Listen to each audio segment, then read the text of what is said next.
Look closely, and you will see that patterns are the threads of certainty, holding up the structure of the universe at every scale. From the millions of individuals whose opposing struggles seamlessly unify into a single, breathing civilization, to the probabilistic foam of the quantum world, where every particle is intrinsically entangled across the cosmic void. Reality is an interconnected web of interaction. Building on our previous look at oscillation, we know patterns aren't just about connection. They rely on repetition, emerging from a constant tug-of-war between two different poles before finally determining an outcome. Like the swing of a pendulum, every repetition reinforces this thread, streamlining chaos into a predictable chain and creating the path of least action. Welcome, conscious colleagues, to the Philosophy of Power, a movement dedicated to uncovering the secrets of reality and the power of consciousness. In today's episode, we continue our ongoing series on the architecture of reality. We will explore each layer of existence, from the micro to the macro, through the lens of pattern, using our framework to explain the mechanisms behind it. Rule of Recurrence. Repetition is the father of learning, a quote by the infamous rapper Lil Wayne. Repetition is reinforcement. The moment you encounter the same thing over and over again, it sinks into your subconscious, allowing you to interact with the same phenomena with ease. But knowledge accumulation on its own is passive. We need action for things to truly stick in the external world. This quote actually comes from renowned motivational speaker and author Zig Ziglar. And the full quote reads, "Repetition is the mother of all learning and the father of all action." Repetition in learning builds physical momentum, confidence, and muscle memory to execute a task automatically, streamlining the process straight to action. And with every action taken, it builds its own pattern that reinforces the overall learning process. This is why oscillation happens. Two differing poles, given enough time, create a feedback loop from which patterns emerge. In this case, a pattern is a thread of certainty that reality uses to learn and build form. Remember, at the most fundamental layer lies the realm of fuzzy probabilities. Particles are in superposition, with no rigidly defined properties. This chaotic soup allows novelty to exist, but novelty alone does not produce form. It needs a stable configuration that resists dissolution. And that resistance is built by repetition. It is not enough to be present once. A historical thread is needed to create a cohesion against entropy. Every single interaction is an act of physical repetition. The universe measures itself billions of times a second, forcing the fuzzy stochasticity to lock into rigid, classical, predictable structures.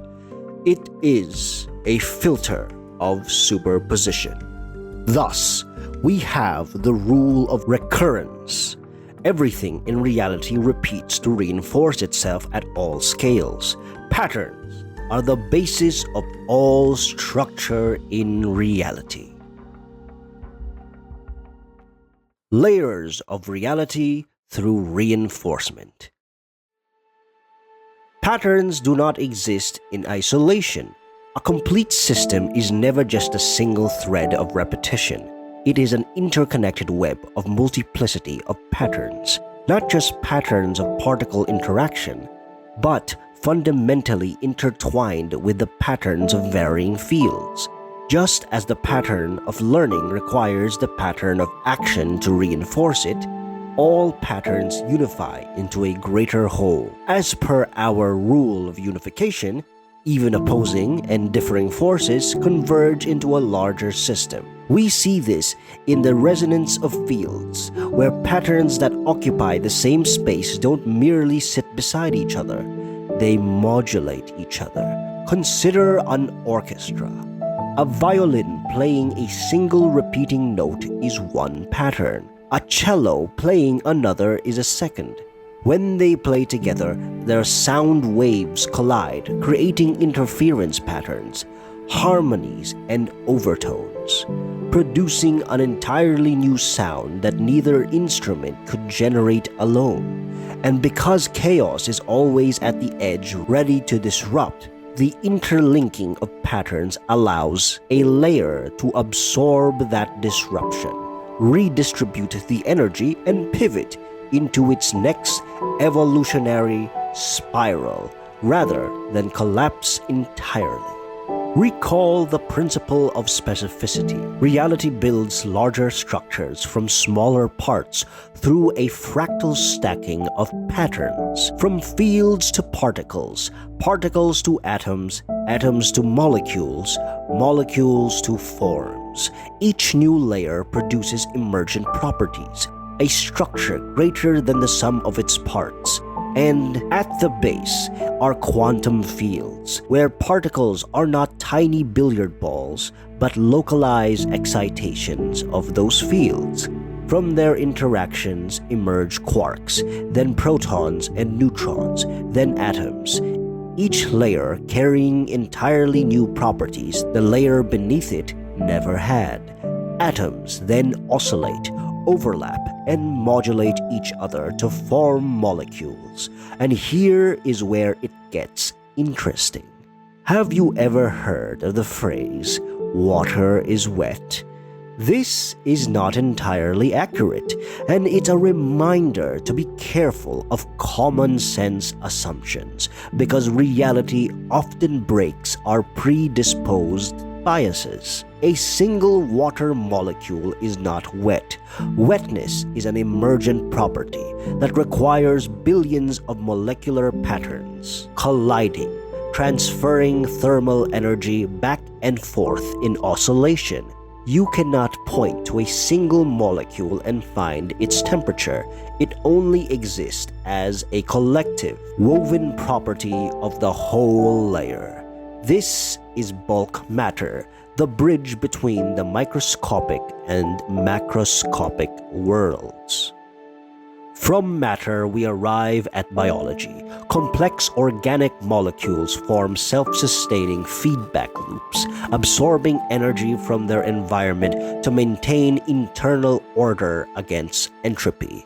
This creates the living cell, which eventually stacks into metabolism, replication, and ultimately us.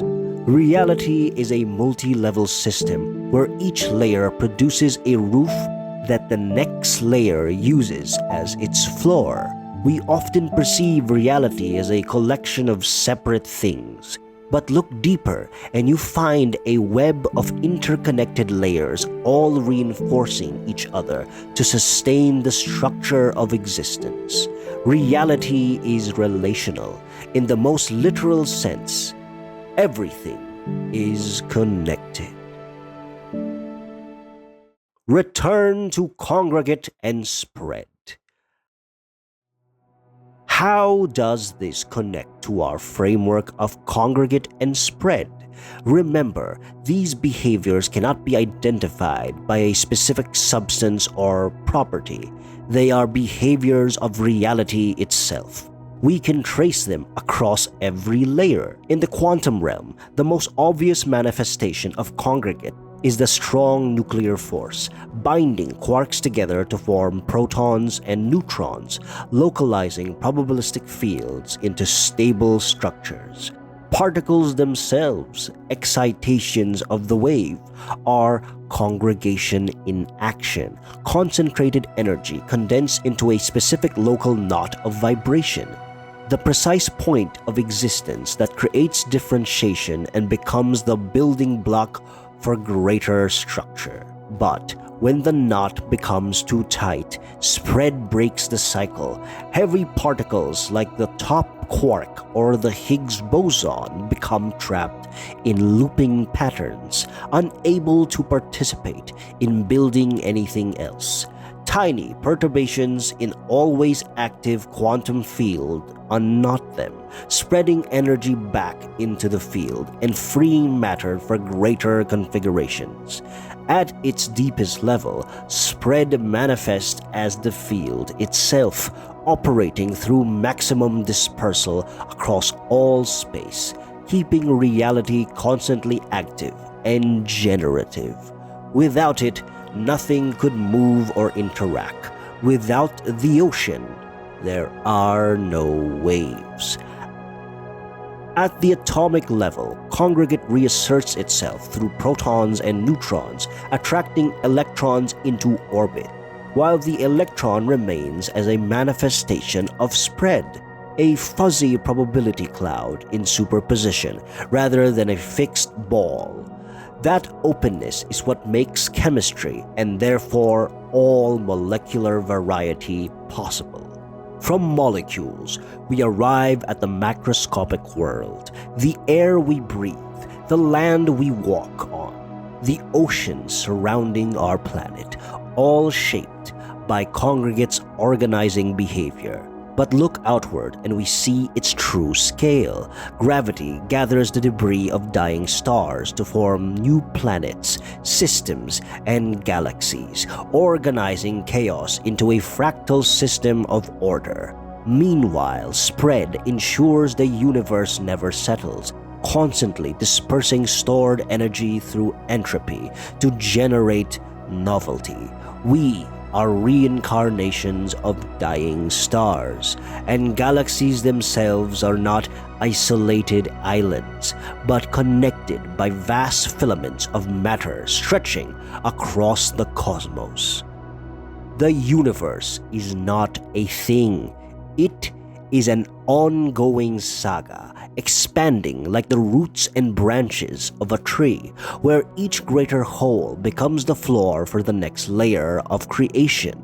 This same dynamic plays out in us, our individual choices threaded into collective movements, our daily work into entire economies. We are participants in an ongoing process of congregation.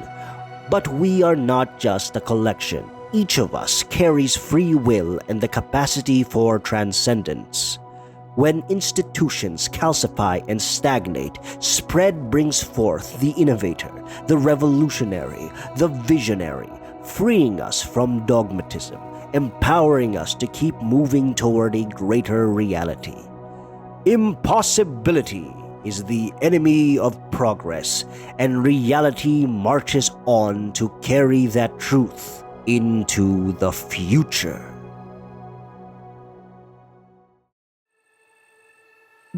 Thank you, conscious colleagues, for lending me your ear.